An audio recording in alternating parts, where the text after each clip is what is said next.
Good morning everyone. दोस्तों आज है 26 फेब 2024 और हम लोग करेंगे द हिंदू न्यूज़पेपर के एनालिसिस। मेरा नाम है सितेंद्र चौधरी और आज कई सारे टॉपिक हम लोग करने वाले हैं, जिसमें कुछ टॉपिक्स हो सकता है थोड़े रिपीटेड हों, लेकिन आपके नोट्स को आप अपडेट कर सकते हो उनका यूज़ करके।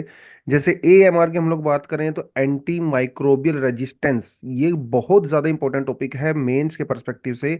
और आई थिंक पहले भी आपने इसके नोट्स बनाए होंगे, तो वहाँ पे कुछ अपडेट हम लोग करने वाले हैं, क्योंकि केरला की गवर्नमेंट ने कुछ स्पेशल स्कीम चलाई है to address this problem of AMR। तो ये हम लोग करने वाले हैं। उसके अलावा प्रीलिम्स के पर्सपेक्टिव से एक टॉपिक हमारे पास है अत्तुकल पोंकाला। ये एक फेस्टिवल है, इसके बारे में बात करेंगे डेफिनेटली। प्रीलिम्स के पर्सपेक्टिव से एक और टॉपिक हमारे पास आता है प्लैनेट्स, या फिर आप इसे बोलिए ब्लैनेट्स। तो ब्लैनेट्स क्या होता है? छोटा सा टॉपिक है, 5 सेकंड का, इसको हम लोग करके निकलेंगे। लेकिन कई बार इस तरह के जो कीवर्ड्स होते हैं, टर्म्स होती हैं, प्रीलिम्स में सवाल पूछ लेता है।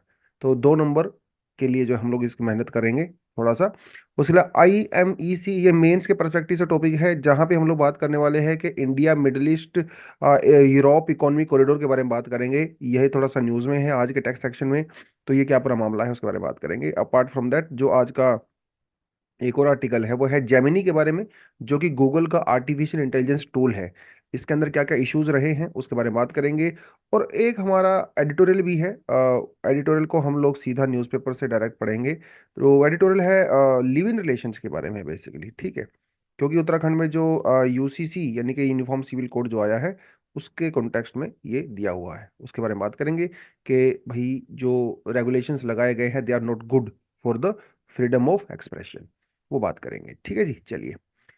लेकिन हल्का सा इन्फो आपको बताता चलूँ मैं कि हम सैटरडे को हमारी पूरी क्लास होती है, जिसमें पूरे वीक का करंट अफेयर हम लोग कवर करते हैं प्रीलिम्स और मेंस के परस्पेक्टिव से। अच्छी खासी डिस्कशंस होती है। और यू नो वेरी वेल कि 2 साल का करंट अफेयर तो आपको वैसे करना ही पड़ता, प्रीलिम्स ही हो चाहे मेंस हो। तो एक अच्छी कमांड बनाने के लिए करंट अफेयर आज ही ज्वाइन करें, तो ये प्रोग्राम आप ज्वाइन कर सकते हो। ये QR कोड यहाँ पे दिया हुआ है, स्कैन करके ज्वाइन करें। SC1000 आप कोड मेरी तरफ से आपको ₹1000 का डिस्काउंट दिया जा रहा है, वो भी आप कर सकते हो हमारे फाउंडेशन कोर्स के लिए। या किसी भी प्रोग्राम के लिए इन्फॉर्मेशन आपको चाहिए तो ये व्हाट्सएप नंबर दिया है, आप इस पे इन्फॉर्मेशन ले सकते हैं। चलिए जी, बढ़ते हैं पहले टॉपिक पे। Kerala takes a pioneering step to curb anti microbial resistance. Pioneering का मतलब क्या होता है? जो सबसे पहले स्टेप लिया जाता है उसे पाइनियर बोलते हैं। जो भी आदमी किसी भी फील्ड में सबसे पहली बार वो काम करता है उसे पाइनियर बोलते हैं बेसिकली। तो Kerala is one of the early states in India which has taken some steps to address the problem of anti microbial resistance. पहले तो आपको हल्का सा मैं ये बताता चलूं कि एंटी माइक्रोबियल रेजिस्टेंस क्या होता है। वैसे आपको नाम से ही समझ में आ रहा है, जैसे हमारी बॉडी के अंदर बहुत सारे पैथोजेंस जाते हैं जो हमें बीमार करते हैं, हमें डिसीज देते हैं। ऐसे बहुत सारे माइक्रो ऑर्गेनिजम्स हो सकते हैं, बैक्टीरियाज, वायरसेस, फंजाई और पैरासाइट। ये पूछेगा आपसे एग्जाम में, ये आपने ध्यान रखना है, यहाँ से पहले भी सवाल आ चुके हैं, ठीक है। आपसे पूछेगा that which of the following can be considered as responsible for anti microbial resistance. ऐसे सवाल आप आ सकता है, ऐसे पूछ सकता है विच of the following micro organisms develop anti microbial resistance characteristics over a period of time. कि पूछेगा आपसे बैक्टीरिया, वायरस, फंजाई, पैरासाइट। चारों ऑप्शन करेक्ट होंगे वहां पे। तो कई स्टूडेंट ऐसा हो सकता है सिर्फ वायरस को ही समझते हो, नहीं, हम बैक्टीरिया से भी बीमार होते हैं, वायरस से भी होते हैं, फंजाई से भी होते हैं, पैरासाइट से भी होती हैं। But over period of time क्या होता है, ये जो माइक्रो ऑर्गेनिजम्स होते हैं ना, उनके अंदर ऐसी वो इवोल्व हो जाते हैं, ठीक है।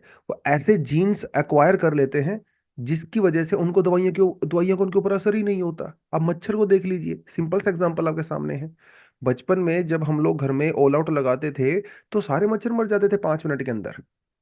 अब वो मरते नहीं है, सिर्फ बेहोश होते हैं।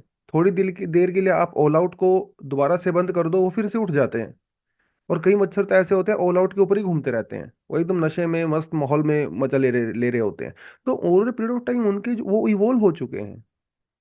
तो ये शिकार और शिकारी के बीच का जो खेल है, शिकारी भी इवोल्व हो रहा है और शिकार भी लगातार इवोल्व हो रहा है। तो ऐसी टेक्नोलॉजी, मतलब टेक्नोलॉजी तो क्या, वो जेनेटिकली इवोल्व हो रहे हैं basically, right, over a period of time, generation to generation. तो वो ऐसी प्रॉपर्टीज को अक्वायर करना ही एंटी माइक्रोबियल रेजिस्टेंस बोलते हैं। तो सीधी सी बात है, जब फ्यूचर में आप बीमार हो रहे होंगे, अगर होते हैं, कुछ भी आपको बीमारी होती है, तो आप नॉर्मल दवाइयों से ठीक नहीं होंगे, क्योंकि उस वो जो पैथोजन है आपकी बॉडी में, उसके ऊपर वो दवाइयां असर ही नहीं करेंगी। तो आपको हाई डोज लेनी पड़ती है, राइट। तो that is anti microbial resistance. India में एक बहुत बड़ी समस्या है ये। इसी को डील करने के लिए केरला ने इनिशिएटिव लिया है जिसका नाम है अमृत। ठीक है, यह पूछेगा आपसे एग्जाम में। Amrit, Kerala's operation Amrit enforces the original H1 rule requiring a doctor's prescription for any class of antibiotics। किसी भी तरह का एंटीबायोटिक केरला के अंदर आप डॉक्टर की प्रिस्क्रिप्शन के बिना ना तो ले सकते, और जो मेडिकल स्टोर होते वाले होते हैं ना आपको वो दे सकते हैं। अब केरला में इसको इम्प्लीमेंट करना मतलब प्रैक्टिकल है। आप इसे यूपी में नहीं कर सकते, बिहार में नहीं कर सकते, आप इसे महाराष्ट्र में नहीं कर सकते, गुजरात में नहीं कर सकते, उड़ीसा में नहीं कर सकते, क्योंकि वहाँ की सिचुएशन अलग है। वहाँ पे इलिटरेसी लेवल ज़्यादा है, पहली बात। तो रिमोट एरियाज के अंदर मेडिकल फैसिलिटीज़ नहीं है, डॉक्टर्स नहीं है। तो एक आम आदमी अगर किसी रिमोट एरिया में बेचारा वो बीमार है, उसको अगर दवाई चाहिए, एंटीबायोटिक चाहिए, तो उसके एरिया में डॉक्टर ही नहीं है, वहां पे इम्प्लीमेंटेशन नहीं हो सकता। लेकिन केरला में हो सकता है, क्योंकि एक तो लिटरेसी लेवल बहुत ज़्यादा है और डॉक्टर पेशेंट रेशियो भी बहुत ज़्यादा है।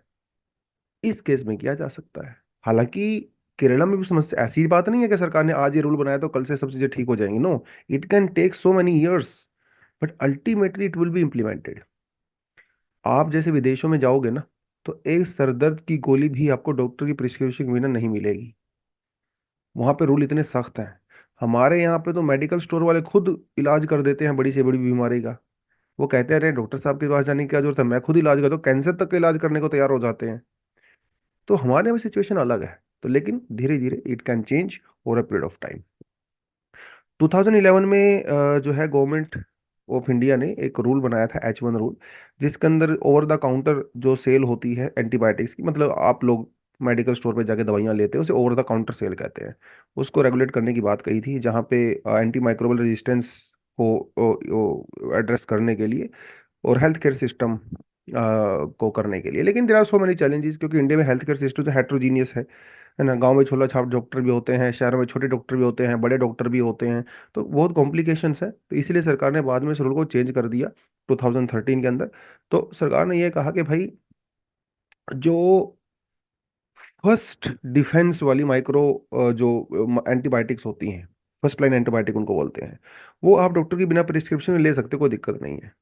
ठीक, आपको मान लो जुकाम हो गया, सर दर्द हो गया, इस तरह की चीजें, तो उस केस में अगर आपको एंटीबायोटिक चाहिए तो आप आराम से जाकर ले लीजिए। फर्स्ट लाइन एंटीबायोटिक्स उसको बोलते हैं, जो कम लेवल की होती हैं और खासकर रिमोट एरियाज में, तो क्योंकि वहाँ डॉक्टर अवेलेबल नहीं होता।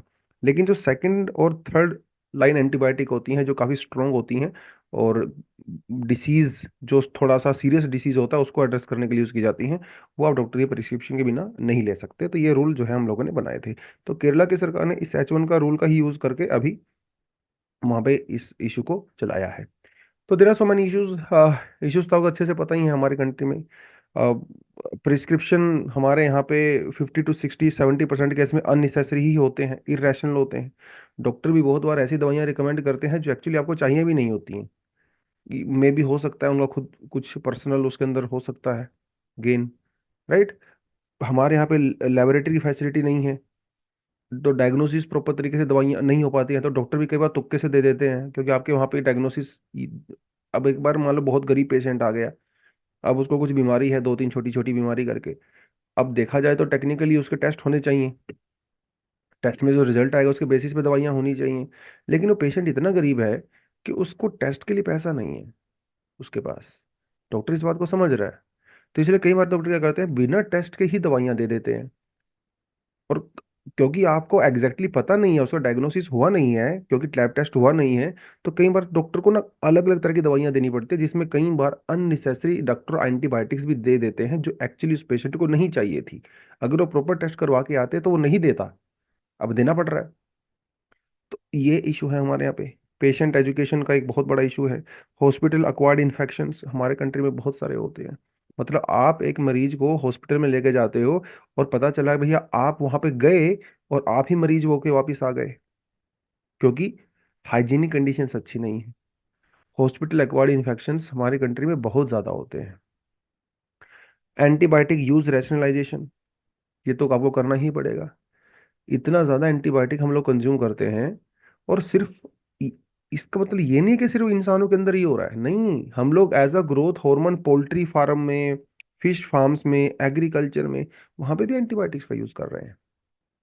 सब्जी वगैरह उगाने में आजकल एंटीबायोटिक्स का यूज हो रहा है, मछली पालन में, मुर्गी पालन में इसका यूज हो रहा है। तो इसीलिए आपको सपोर्ट की तो रिक्वायरमेंट है, जैसे कर्नाटका, महाराष्ट्र, केरला वगैरह ने कुछ कुछ स्टेप यहाँ पे लिए हैं। बट इतने में काम नहीं चलेगा, थोड़ा स्ट्रोंग आपको इम्प्लीमेंटेशन करना पड़ेगा। चलिए जी, अत्तुकल पोंकाला, अत्तुकल पोंगाला, अत्तुकल पोंगल, जो आप इसको बोली आपकी मर्जी है। ये केरला के अंदर एक 10 दिन का फेस्टिवल होता है। इसे कुछ लोग सबरीमाला ऑफ वीमेन भी कहते हैं। सबरीमाला ऑफ वीमेन भी इसको कहा जाता है लोकल लेवल पे, क्योंकि यहाँ पे वीमेन पार्टिसिपेट करती हैं। ठीक है, मेन पार्टिसिपेट नहीं करते हैं।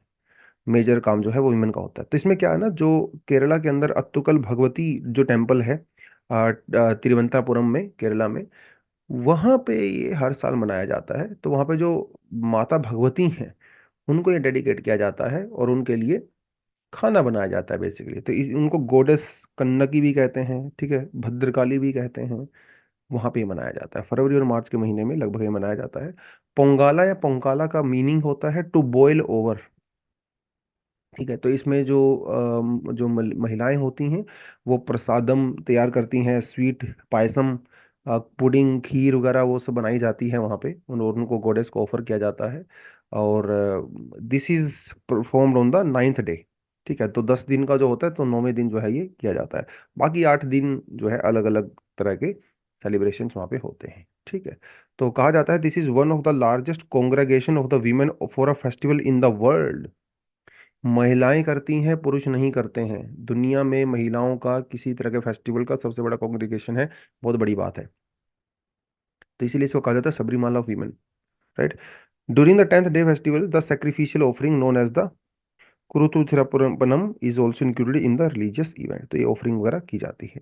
तो ये थोड़ा सा प्रीलिम्स के परस्पेक्टिव से आपको पढ़ना पड़ेगा। कई तरह के सवाल यहाँ से एग्जाम में पूछा जा सकता है। पूछा जा सकता है कि भैया उत्तुकल पोंकला जो फेस्टिवल है कौन से स्टेट में होता है, इतना ही सवाल आएगा। हो सकता है ये भी पूछ ले which of the following festival is considered as Sabarimala of women, ऐसा भी पूछा जा सकता है। या फिर ऐसा पूछा जा सकता है किसके इसके दिन के बारे में सवाल पूछा जा सकता है। या फिर सिंपली पूछ सकता है consider the following statements about Attukal Pongala. 4 statement आपको देगा छोटी छोटी, कि ये this is a 7 day celebration, है ना, this is performed in Karnataka. ऐसे सवाल पूछेगा, फिर वो correct statement 1 and 2, 2 and 3, 4 and 5, इस तरह के सवाल भी आपसे पूछ सकता है। कई कई तरीके के सवाल जो है यहाँ से आपको आ सकते हैं। मैच द फॉलोइंग भी आ सकता है। एक बॉक्स में जो है स्टेट्स के नाम होंगे, दूसरे में जो है वो फेस्टिवल्स होंगे। तो आपको मैच द फॉलोइंग करिए, only 1 pair, 2 pair, 3 pair, 4 pair, इस तरह के सवाल भी आ सकते हैं। बस आपको थोड़ा कमांड होना चाहिए टॉपिक के ऊपर। चलिए, can the IMEC address the red C crisis. पहली बात तो ये पता होना चाहिए कि आपको IMEC है क्या। देखिए यहाँ पे है स्टेट ऑफ हॉर्मुज, ठीक है, स्टेट ऑफ हॉर्मुज है ये। और ये आपका है रेड सी, जहाँ पे आजकल क्राइसिस चल रहा है बहुत तगड़े वाला। जो हूथी रेबल्स हैं वो यहाँ के शिप्स को टारगेट कर रहे हैं।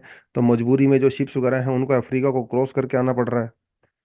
तो उसकी कॉस्ट बढ़ रही है, डिले हो रहा है सब कुछ, राइट। तो उस कॉन्टेक्स्ट में ये आर्टिकल दिया गया है। और India middle east Europe economic corridor के बारे में थोड़ा सा इसने बात किया है। ज्यादातर बात इसने रेड सी में जो क्राइसिस हो रहा है उसी के बारे में बात किया है। तो थोड़ा सा देख लेते हैं क्या कह रहा है। As the red C crisis enters its 4th month, the global supply chain are increasingly grappling with the inflated freight delays vessels etcetera.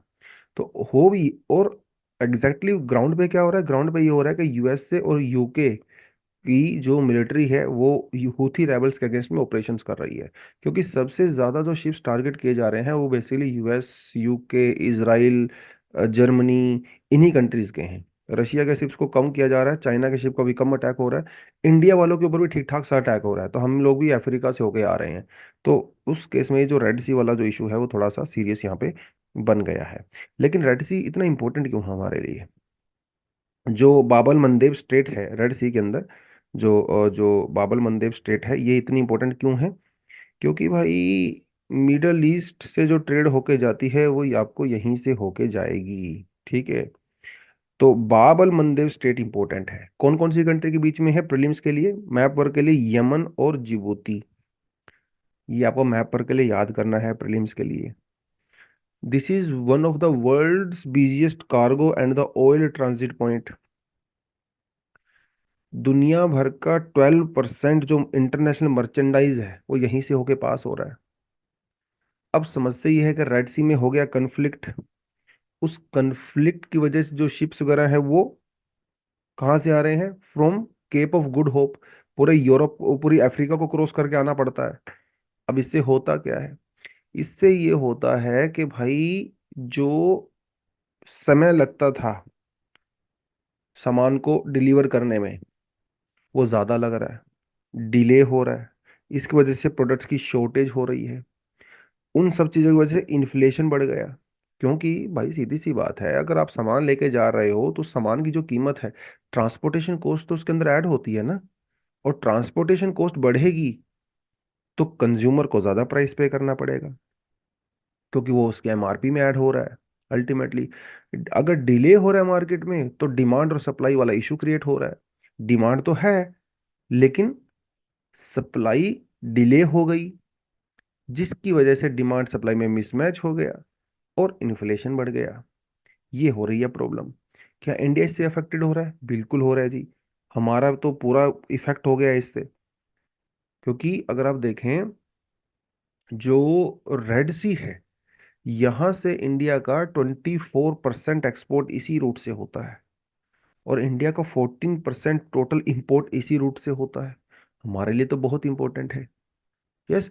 Europe से हमारा जो ट्रेड है वो है $189 बिलियन का। नॉर्थ अफ्रीका से है $15 बिलियन का। और उसमें से मोस्टली यहीं से होके जाता है। अब हो गई समस्या, रेड सी के अंदर चैलेंजेस हो गए, जिसकी वजह से हमारे यहाँ के जो ट्रेडर्स थे उन्होंने अपने शिप्स को जो है वो होल्ड कर लिया। होल्ड करने से क्या हुआ? होल्ड करने से फिर समस्याएं हो गई, कॉस्ट बढ़ गई, डिले शिपमेंट हो गई। वो सर अब इसका फायदा उठा रहा है चाइना। कुछ लोगों का कहना है कि शायद ये चाइना का ही किया धरा हो। क्योंकि बेल्ट एंड रोड इनिशिएटिव के थ्रू से क्या हो रहा है, चाइना, बेसिकली चाइना ने बनाया है रोड यूरोप तक जाने के लिए। Yes. As a part of BRI। और ईरान और चाइना तो भाई भाई हो गए हैं। कहीं ना कहीं ऐसा माना जा रहा है कि हो सकता है ईरान ने हूथी रेबल्स को जानबूझ के वेपन्स वगैरह वो सब दिए हों कि आप यहाँ पे टारगेट करें। जिसकी वजह से क्या होगा, चाइना का ये जो रूट है, रेलवे रोड जो नेटवर्क है, वो रिवाइव हो जाएगा। क्योंकि इसको बहुत ज्यादा लोग यूज कर नहीं रहे थे, तो अब मजबूरी में करना पड़ेगा। हो सकता है पर्दे के पीछे ये भी चल रहा हो। हालांकि it it is more like a conspirational theory. But conspiracy theory के पीछे हो सकता है एक आधा परसेंट की सच्चाई हो। राइट। तो चाइना ने कहा है बेसिकली इस बात को, चाइना ने ये कहा है कि भाई अगर टेंशन है ना तो आप मेरा रोड इस्तेमाल कर लीजिए। ठीक है।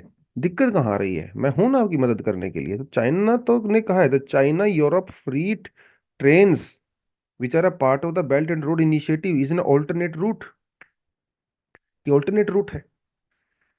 अब समस्या ये है कि यूरोप की बहुत सारी कंट्रीज ने अभी BRI को थोड़ा सा डाउटफुल नजर से देखना शुरू कर दिया।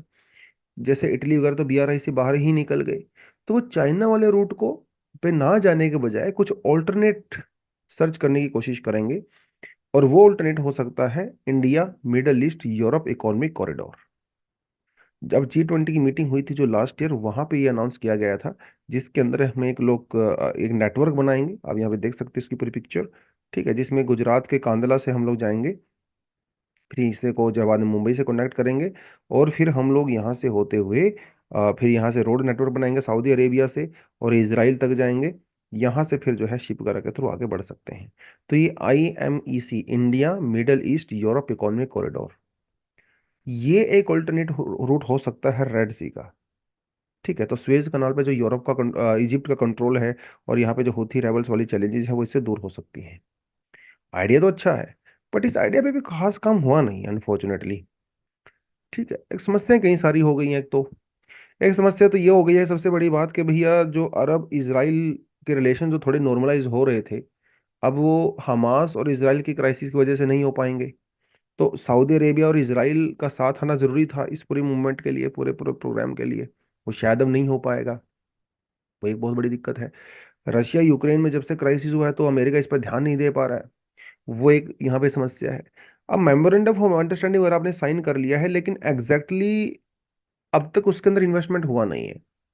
इसराइल पैलेस्टाइन कन्फ्लिक्ट भी हो गया, वो सारी चीजें हो गई, ये इस वजह से दिक्कत आ रही है। अब एक समस्या ये भी है कि जो स्ट्रेट ऑफ हॉर्मुज है, ये है ईरान के काफी क्लोज है।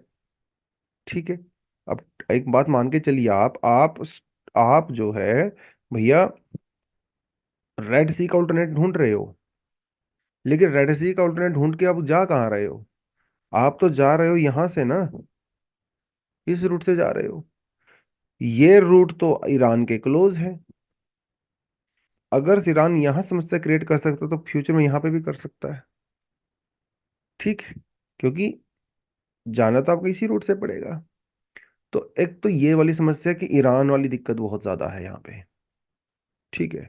अब थोड़ा सा इस समस्या का एक सॉल्यूशन ये हो सकता है कि हम लोग आईएमईसी के अंदर ओमान को भी इंक्लूड कर लें, जिससे थोड़ा सा ईरान वाली समस्या को काउंटर किया जा सकता है। तो ये सिर्फ पॉसिबिलिटी नजर आ रही है। सऊदी अरेबिया और इसराइल के रिलेशन थोड़े खराब हुए हैं अभी, हालांकि काफी नॉर्मलाइज हो गए थे बीच में, बट फिर से वो समस्याएं शुरू हो गई हैं यहाँ पे। ठीक है। तो क्या आईएमएससी को वायबल बनाया जा सकता है? क्या ये रेड सी वाले रूट का एक ऑल्टरनेट हो सकता है? क्या ये बीआरआई का एक ऑल्टरनेट हो सकता है? पोटेंशियल तो इसके अंदर बहुत है। अगर ये इम्प्लीमेंट हो जाता है तो इंडिया और यूरोप के बीच में 40% टाइम आपका सेव कर सकता है। जो ट्रांजिट कॉस्ट होती हैं वो 30% तक कम कर सकता है। और ये तो अभी सरफेस के बेनिफिट नजर आ रहे हैं। इसके और भी बहुत सारे बेनिफिट हो सकते हैं। न्यू पोर्ट्स क्रिएट हो सकती हैं, एम्प्लॉयमेंट अपॉर्चुनिटीज क्रिएट हो सकती हैं। क्राइसिस के टाइम में एक बहुत सेफ रूट आप क्रिएट कर सकते हो। बहुत एडवांटेज होगा अगर ये बन जाएगा। तो इसको बनाने में और इसको इम्प्लीमेंट करने में अमेरिका के साथ साथ इंडिया का बहुत बड़ा रोल यहाँ पे होने वाला है। तो आने वाले टाइम में इंडिया इसके ऊपर जो एक्टिवली काम करे, तो फिर जाके हम लोग एक बढ़िया बीआरआई का अल्टरनेट यहाँ पे ढूंढ सकते हैं। ठीक है। चलिए। हालांकि मैंने आपके लिए अलग से कंटेंट दिया है सेल्फ स्टडी के लिए, तो जो मैंने आपको जो चीज़ें बताई हैं बेसिकली वो सब कंटेंट यहाँ पे दिया हुआ है। ठीक है। आप इसको अपने पर्सपेक्टिव से पढ़ सकते हैं। अच्छा है, एक दो बार इसको पढ़ लोगे कमांड हो जाएगी टॉपिक पे। अच्छा टॉपिक है, इंपॉर्टेंट टॉपिक है मेंस के लिए। Why has Google paused Gemini's ability to generate A I image of the people? अब सवाल ये है कि गूगल ने अपना एक आर्टिफिशियल इंटेलिजेंस टूल लॉन्च किया था। पहले इसका नाम था बार्ड, बाद में इसका नाम इन्होंने चेंज करके जो है जेमिनी कर दिया। अब ये जेमिनी क्या करता है? ये इमेज क्रिएट करता है। ठीक है। जैसे मान लो आपको ने बोला that please generate image of freedom fighter of USA, four fathers of USA, आपने ऐसा बोला। तो ये क्या करेगा? जो जेमरसन, एंडरसन, जो वॉशिंगटन, उनकी इमेज क्रिएट कर देगा। ये इसका बेसिकली काम होता था, आर्टिफिशियल इंटेलिजेंस का काम। ठीक है। जैसे अगर मैं बोलूँ कि please create a image of Mahatma Gandhi ji speaking in Calcutta to the people, ठीक है, इन डे टाइम, ऐसा मैंने पूछा, तो ऐसी इमेज बना के आपको दे देगा। तो ठीक है, कोई बड़ी बात नहीं है, सिंपल टूल होता है, कई सारे टूल ऐसे हैं। लेकिन सुनने में जितना आसान लगता है वो थोड़ा उतना थोड़ा दिक्कत है इसमें। इसमें दिक्कत कई सारी हैं। एक तो हिस्टोरिकल जो इमेजेस हैं उसको इनएक्यूरेट दिखाता है, इनएक्यूरेट दिखाता है। जैसे अगर आपने बोला कि भैया अमेरिका के फाउंडिंग फादर्स की पिक्चर दिखाइए, पहली बात तो दिखाने से मना कर दे रहा है, दिखा रहा है तो गलत दिखा रहा है। और अब तक समस्या ये नजर आ रही थी कि ये जो आर्टिफिशियल इंटेलिजेंस मॉडल्स हुआ करते थे वो रेशियली बायस्ड हुआ करते थे टुवर्ड्स ब्लैक पीपल। अब इसका अपोजिट हो रहा है, ये रेशियली डिस्क्रिमिनेशन कर रहे हैं टू वाइट पीपल। ये समस्या एक और हो गई। और बताऊंगा आपको कैसे। अब इसमें किसी ने पूछा भैया क्या मोदी जी इंडिया के पीएम जो हैं वो फासिस्ट हैं? सवाल आता है कि यस यस, मतलब काइंड ऑफ यस। अब he is accused of implementing policies that some expert have characterized as fascist. तो बेसिकली वो कह रहे हैं कि इंडिया के पीएम जो है फासिस्ट है, ये उनका मॉडल कह रहा है, जो कि हमारी पॉलिसी का सीधा सीधा वायलेशन है। यस। कई सारे इशू हो गए। जैसे आपने उसको पूछा कि please create a picture of a white people, a white family, तो मना कर दे रहा है।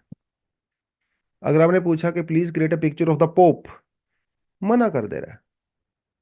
लेकिन जब आप पूछते हो ना कि please create a picture of a black family, 2 second में आपको फैमिली की पिक्चर क्रिएट करके दे रहा है। तो ये वाइट पीपल के अगेंस्ट में है बेसिकली।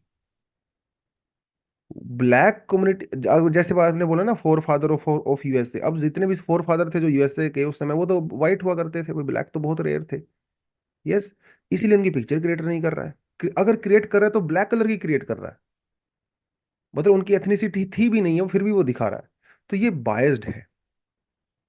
इस वजह से जो है, इसके अगेंस्ट में क्रिटिसिज्म हुआ, और इसने अभी टेम्परेरीली इसको बंद कर दिया है। और इन्होंने कहा है कि भैया हम इसके ऊपर काम कर रहे हैं। हमारा जो इंडियन इंफॉर्मेशन टेक्नोलॉजी लॉज है उसको ये ऑफ कोर्स वायलेट करता है। और सिर्फ हमें ही नहीं, मतलब पूरी दुनिया में इसकी जो है क्रिटिसाइज तो किया जा रहा है कि भाई आप कैसे इस तरह से डिस्क्रिमिनेट कर सकते हैं, तो न्यूट्रल होना चाहिए था, वो सारी चीजें करके। क्यों हो रहा है लेकिन ऐसा? कुछ लोगों का ऐसा कहना है कि गूगल जो है एक ओपन थॉट कम्युनिटी की बजाय अभी एक प्रोपेगेंडा पे काम कर रहा है। ठीक है, वहां पे कम्युनिस्ट प्रोपेगेंडा, लेफ्ट प्रोपेगेंडा ऐसा माना जा रहा है, कुछ लोग ऐसा आरोप लगा रहे हैं गूगल के ऊपर। और भैया ब्यूरोक्रेटिक जो कॉर्पोरेट कल्चर है वो गूगल में बहुत ज़्यादा है, जिसकी वजह से कुछ लोग जो टॉप पे बैठे हुए हैं वो सिर्फ अपने थॉट प्रोसेस के हिसाब से ये सिस्टम डिज़ाइन करवाते हैं। जनता की क्या डिमांड है, एक्चुअली हिस्टोरिकल फैक्ट्स में कोई मतलब नहीं है, वो सिर्फ अपना जो व्यू पॉइंट है वही दिखाना चाहते हैं। तो वो कुछ इसलिए जो है यहाँ पे क्रिटिसिज्म इसका हुआ है। तो गूगल ने कहा है कि हम लोग जल्दी ही इसको री रिलीज करेंगे, इसके अंदर जो इनएक्यूरेसीज हैं उनको ठीक करेंगे।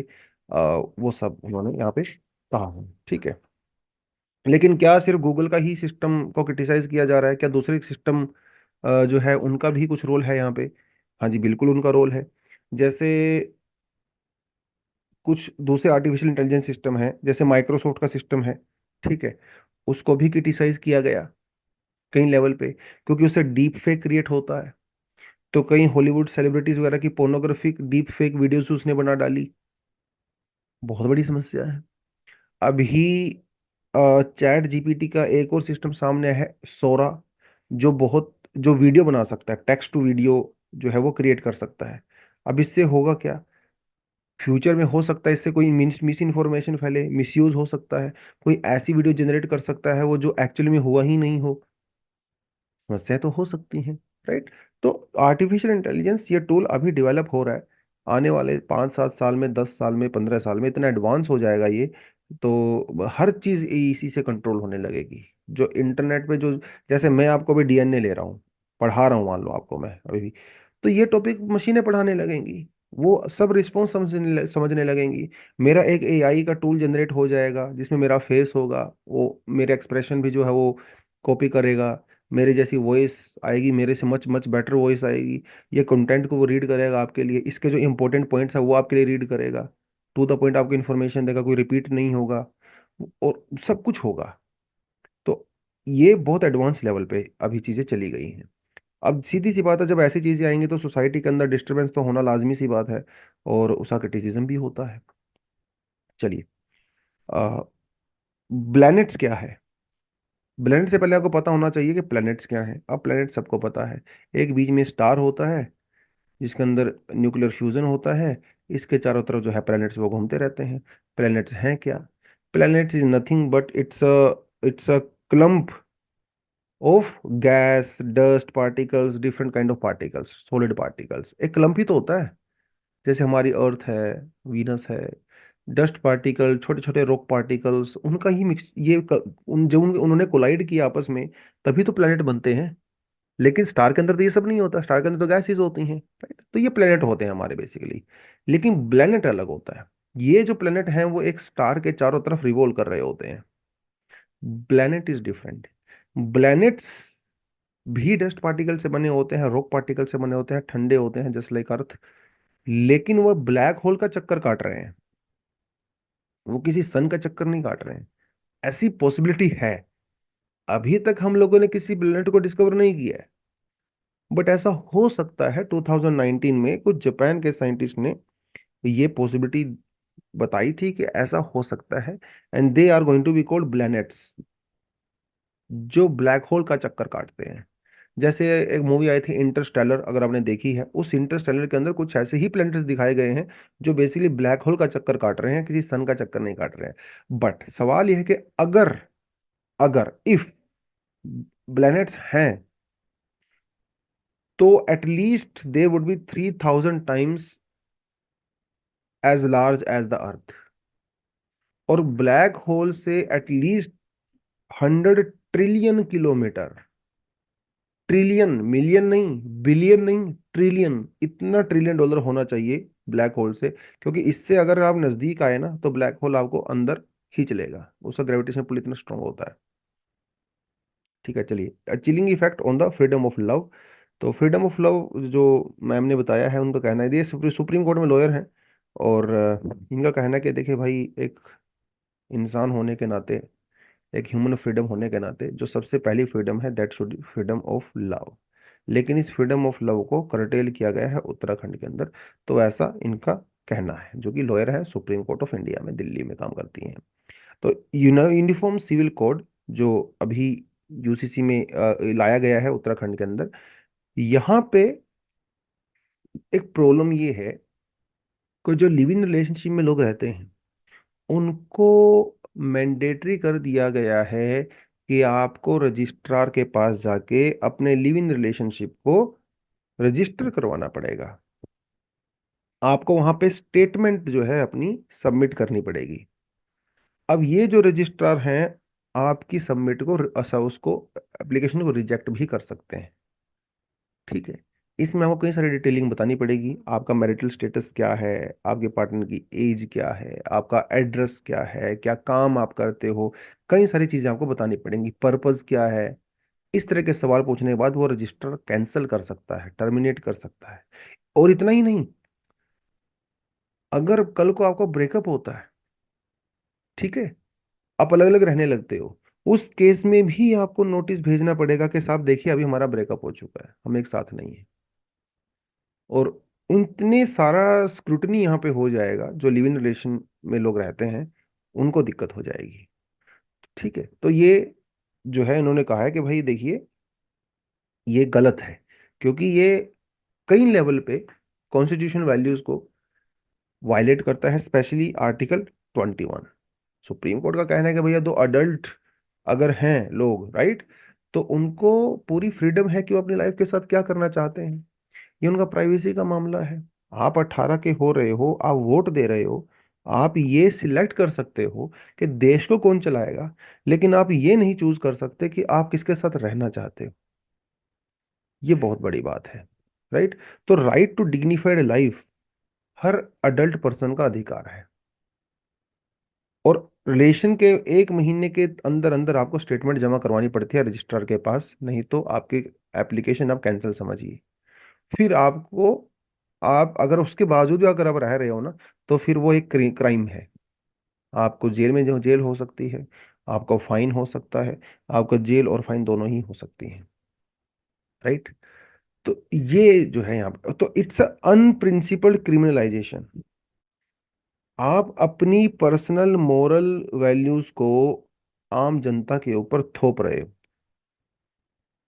और ये कह के कि हमारे कल्चर के अगेंस्ट में है। अरे जो लोग रह रहे हैं वो भी तो सोसाइटी का पार्ट है, जो लिव इन को सपोर्ट कर रहे हैं वो भी तो सोसाइटी का पार्ट है, और जो अपोज कर रहे हैं वो भी सोसाइटी का पार्ट है। लेकिन जो 18+ एटलीस्ट जो एडल्ट है वो अपनी लाइफ का डिसीजन तो खुद ले सकें, ऐसे इनका कहना है कि ये गलत है।